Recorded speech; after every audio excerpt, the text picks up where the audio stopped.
Co-presented by Vimal. बोलो जुबान केसरी.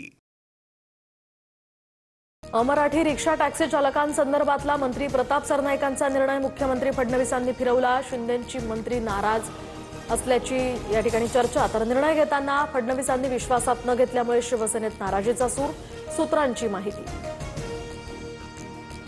रिक्षा चालकांना मराठी शिकण्यासाठी 1 वर्षाची मुदतवाढ. फडणवीस आणि शिंदेंनी एकत्रितपणे निर्णय घेतल्याची माहिती. समन्वय समिती बैठकीनंतर प्रमुख नेत्यांमध्ये झाली होती चर्चा. परिवहन मंत्र्यांनी मोड बांधली म्हणून चालक मराठी शिकले. मराठी भाषा शिकवण्याचं अभियान सरनाईकांनी सुरू ठेवलं. मराठी भाषेचा प्रसार इतर भाषिकांमध्ये सुद्धा होतो याचं समाधान. उपमुख्यमंत्री शिंदेंचं भाष्य. मराठा आरक्षणासाठी अंतरवाली सराटीमध्ये उद्यापासून जरांगेंचं उपोषण. मराठा कुणबी प्रमाणपत्र रद्द होत असल्याच्या मुद्द्यावरून जरांगे आक्रमक. तर मुंबईमध्ये येऊन उपोषण करण्याचा सुद्धा इशारा. साखरेचे दर क्विंटल मागे 1500 रुपयांनी घसरले. साखरेच्या कृत्रिम तेजीला आता एका आठवड्यातच लगाम. दर 45 ते 55 रुपये प्रति किलो. येत्या काही दिवसात दर आणखी घसरण्याची सुद्धा शक्यता. तर दुसरीकडे मुंबईमध्ये दुधाच्या दरात 1 सप्टेंबरपासून 9 रुपयांची वाढ होणार.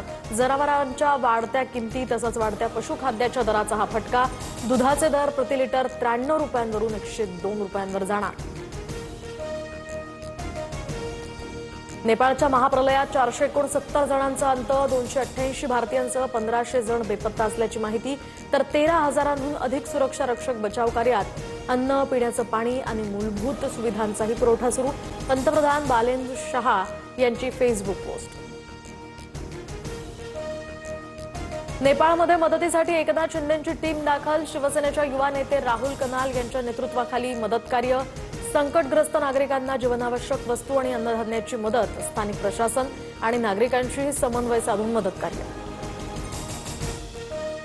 एमपीएससी औषध निरीक्षक पेपरफुटी प्रकरणी आरोपी ऋतुजा पाटीलनं प्रियकर गौरव पाटीलकडे प्रश्नपत्रिकेसाठी 5 लाख रुपये मागितले होते. तपासादरम्यान पोलिसांचा दावा. मात्र आर्थिक अडचणींमुळे गौरवचे पैसे देण्यास त्याचा नकार. ऋतुजाच्या वडिलांनी पैशांची सोय केल्याचंही समोर. एमपीएससी औषध निरीक्षक पेपरफुटी प्रकरणी तपासाला वेग. मुंबई गुन्हे शाखेचं पथक नंदुरबारमध्ये दाखल. आरोपींच्या घरांची झाडाझडती घेण्याची शक्यता. आरोपींची कागदपत्र, मोबाईल याचा शोध घेतला जाणार.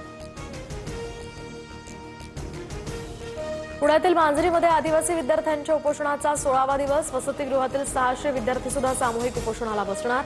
पेसा अंतर्गत 12,000 पदांची भरती करण्याची या विद्यार्थ्यांची मागणी. आदिवासी विद्यार्थ्यांच्या मागण्यांसंदर्भात आम्ही सकारात्मक निर्णय घेतोय. विद्यार्थ्यांनी राजकारणाला बळी पडू नये. आंदोलन मागे घ्यावं. मंत्री अशोक उईकेंचं या ठिकाणी आवाहन.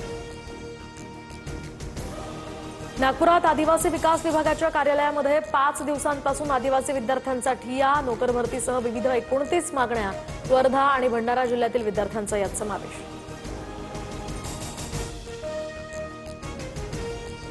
तर मुंबईच्या महापौर रितू तावडेंकडून मुख्यमंत्री फडणवीसांची भेट. महापौर कार्यालयाभोवतीच्या वादाच्या पार्श्वभूमीवर ही भेट झाल्याची माहिती. तावडेंकडून पालिकेचे जनसंपर्क अधिकारी बदलण्याची मागणी.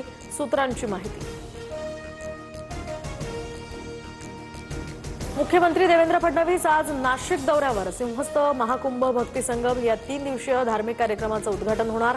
भुजबळ, गिरीश महाजन यांच्यासह इतर प्रमुख नेत्यांच्या उपस्थितीमध्ये विकास कामांचा आढावा घेणार. शक्तीपीठ महामार्गासाठी कोल्हापूर जिल्ह्यामध्ये मोजणी प्रक्रिया. 9 सप्टेंबरपासून करवीर तालुक्यातील 14 गावांमध्ये जमीन मोजणी होणार. तर मोजणीसाठी येणाऱ्या अधिकाऱ्यांसह पोलिसांना सुद्धा चोपून काढू. शेतकरी नेते राजू शेट्टींचा हा इशारा. Co-presented by Vimal. बोलो जुबान केसरी.